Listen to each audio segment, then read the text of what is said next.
I got to check that.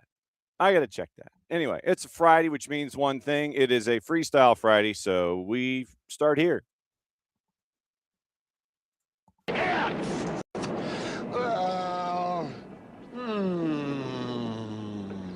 Come on, man. Go for it, dude. It's Friday! Friday!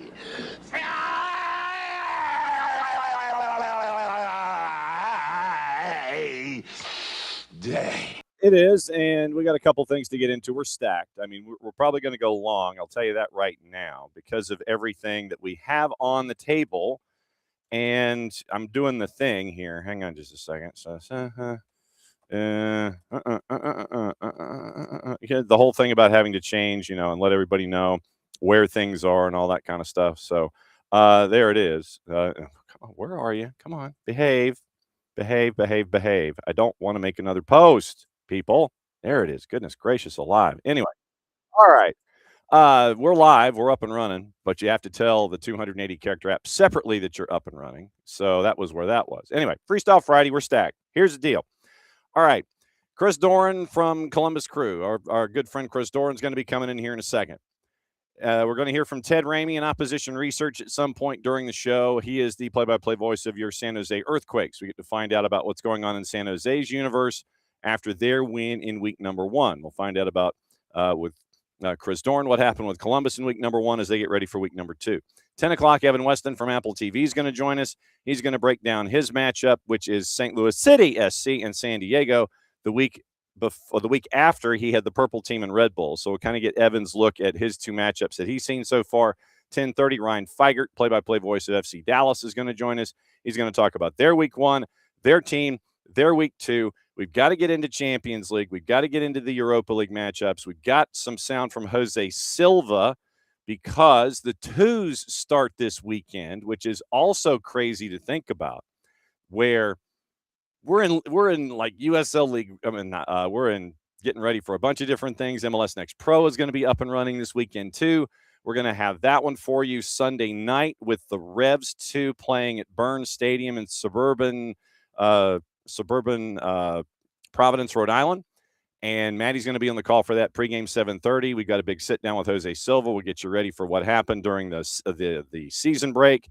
And we're going to catch up with Allie Curtis, the Grand Exalted Poobah of MLS NEXT PRO. That is going to be on Monday, I think, at 10:30. So Tuesday at 10:30. So Tuesday at 10:30 is Allie Curtis, Grand Exalted Poobah of MLS NEXT PRO.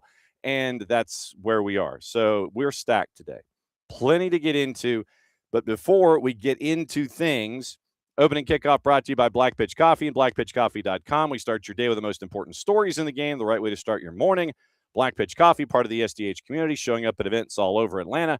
Try their home blend made with beans from Brazil and Guatemala, heavy-bodied with notes of walnut and semi-sweet chocolate, and a rich world-class finish. Opening kickoff powered by Black Pitch Coffee and blackpitchcoffee.com. I'm going to go ahead and show it right now, and it is, we're gonna be getting into things here. No, not that. No. I need this is what I need. So that's okay. That's where it is. Hang on. I don't know how many of you have tried to get into the stores and things to try and purchase the gear from Atlanta United with the new 9626 line. Yeah, I'm going to go ahead and show it right now. It is insane. And we're going to be getting most of this, if not all of it, and the boss will be wearing it. And so I just wanted to let everybody know that you can get the hats. The golf shirt, the rugby shirt is actually pretty sweet. All right, guys, technically it's a golf shirt. There's the hat and the combo there. Also on the board, there's the 9626 t-shirt with the jersey and the scarf, which I know I'm getting first time in the building. So you see they have two scarves, the white and the green. You got the 9626 lid, the jacket, the jersey, the golf shirt, the t-shirt. There's your hat in the close-up. There's the jacket in the close-up with some familiar faces. And, yeah, so that's the rundown of the 9626, and it's pretty sick. And so, yeah, I'm in serious trouble when it comes to that. I'm on mute again. Goodness gracious. Why am I on mute? I'm not on mute. Am I? Don't scare me, Ricky. Goodness gracious. Okay. Okay. So don't scare me like that. All right. Yeah, the 9626 line is crazy, and probably going to be buying all of it, just so you know. And that's kind of where we are, and I'm going to go poor. Not a shock, but yeah. The 9626 line is absolutely crazy. Once again, thanks to our friends at Atlanta United for showing us that. And it is incredibly insane what they're able to do with all of their gear and all of the things and sending us all to the poorhouse. So that is, yeah, absolutely crazy that we've got that coming, and we're all going to go poor. Anyway, that's opening kickoff brought to us by our friends at Black Pitch Coffee and blackpitchcoffee.com. Start your day with the most important stories in the game. Right way to start your morning. Black Pitch Coffee, part of the SDH community, showing up at events all over Atlanta. Try their home blend made with beans from Brazil and Guatemala, heavy bodied, notes of walnut and semi-sweet chocolate, and a rich world-class finish. Opening kickoff powered by Black Pitch Coffee and blackpitchcoffee.com. Yeah, so we are in serious trouble financially because of all of the things. All right, rundown of Champions League. The draw was incredibly early this morning. Here's the deal. It is left-hand bracket, upper left, Paris and PSG and Chelsea. Chelsea was a pre-seeded number 6. So the second leg goes to the seeded team in all of these matchups. PSG and number 6 seed Chelsea, and Galatasaray and number 3 seed Liverpool. That's your upper left bracket in the round of 16. Real Madrid and Manchester City. Stop me if you've heard that one before. So there's that one. Atalanta and Bayern Munich as the pre-seeded number 2. Man City was your pre-seeded number 8. That's your right-hand side of the bracket. PSG, Chelsea, Galatasaray, Liverpool. That's upper left. Lower left, Real Madrid, Manchester City, Atalanta, Bayern Munich. That's low left. So that's the left-hand side of the bracket. Seeded teams get the second leg at home. Newcastle and Barcelona. Yikes. For your 5 seed. Sorry, Alex. Atletico de Madrid and Spurs. That might have opened that one up a little bit. And then Bodo Glimt and Sporting out of Portugal. Bayer Leverkusen and Arsenal as your 2 seed. So that one, really looking forward to the right-hand side because it looks like there might be some windows that have opened up for folks over there. Might have had some windows open up. Atleti and Spurs, Bodo Glimt and Sporting. Right-hand side of the bracket has some intrigue. Like the left-hand side has your heavyweights. The right-hand side has some openings for some folks. So that is intriguing there in the Champions League. Round of 16 draw in Europa. Ferencváros and Braga, Panathinaikos, Real Betis, Genk and Freiburg, Celta de Vigo and Lyon, Stuttgart and Porto, Forest and Midtjylland, Bologna and Roma, Lille and Aston Villa. Villa and Forest are in the same half of the draw. You will not get an all-English final, but you could get them to meet in the semis. Then you have Conference League round of 16, like Poznan and Shakhtar Donetsk, AZ Alkmaar, Sparta Prague, Crystal Palace and AEK Larnaca, Fiorentina, Rakov Czestochowa, Samsunspor, Rayo Vallecano, Celje and AEK Athens, Sigma Olomouc and Mainz, Rijeka and Strasbourg. So Crystal Palace heads off to Cyprus. Rui Patricio got to do the draw, won the competition back for Roma in 2022. But like Poznan and Shakhtar, they stay in the same country because Shakhtar plays most of their away games in Poland these days when it comes to European competition. Crystal Palace, they're going to have a tough one. Fiorentina is going to have a tough one. So the round of 16 in the Conference League is going to be interesting. Palace faced AEK Larnaca at home in October, lost 1-0. You could meet Fiorentina runners-up in 23 and 24 in the quarters. So there's your rundown in those competitions. And, yeah, right-hand side of the Champions League bracket, man. Leverkusen, Arsenal, Bodo Glimt and Sporting, Atleti and Spurs, Atletico de Madrid and Spurs. Keep an eye on that one. That right-hand side of the bracket, that could be opened up and opened up. That one to me, that one I'm looking forward to. Left-hand side of the bracket, and Ricky, I know you've got all your heavyweights and things like that. So we'll see. We'll see what it looks like there with all the heavyweights on the left and the openings on the right. Unreal. So there you go.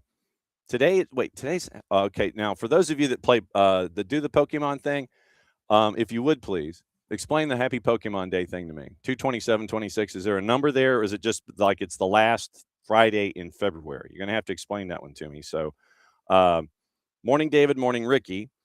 13 times since the 1920 Champions League, Madrid and Manchester City have played each other. That's nuts. Absolutely true.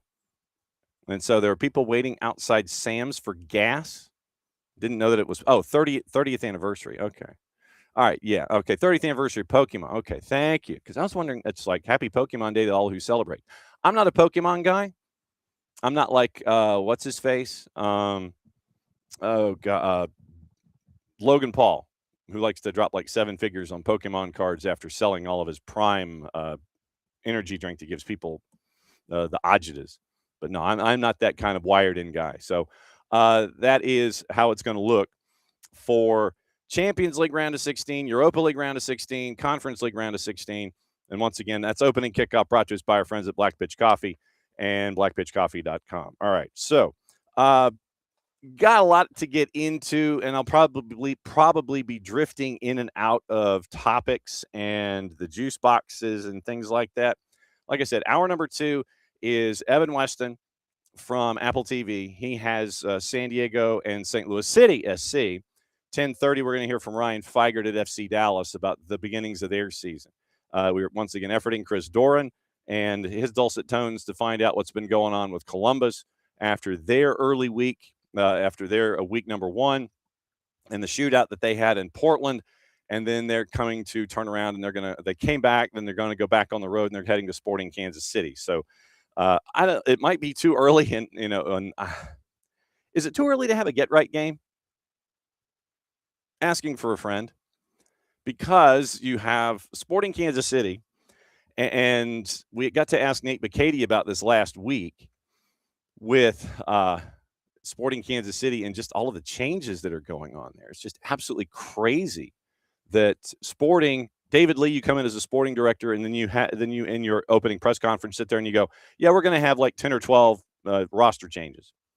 And so they're in the process of that. They pre-signed a player coming out of I think it's the Israeli top division, and they've signed him to a pre-contract, and he will be here in June. And so that broke out this morning as a signing that they're having, and so you're making those inroads already, getting ready for pre-contracts and things like that.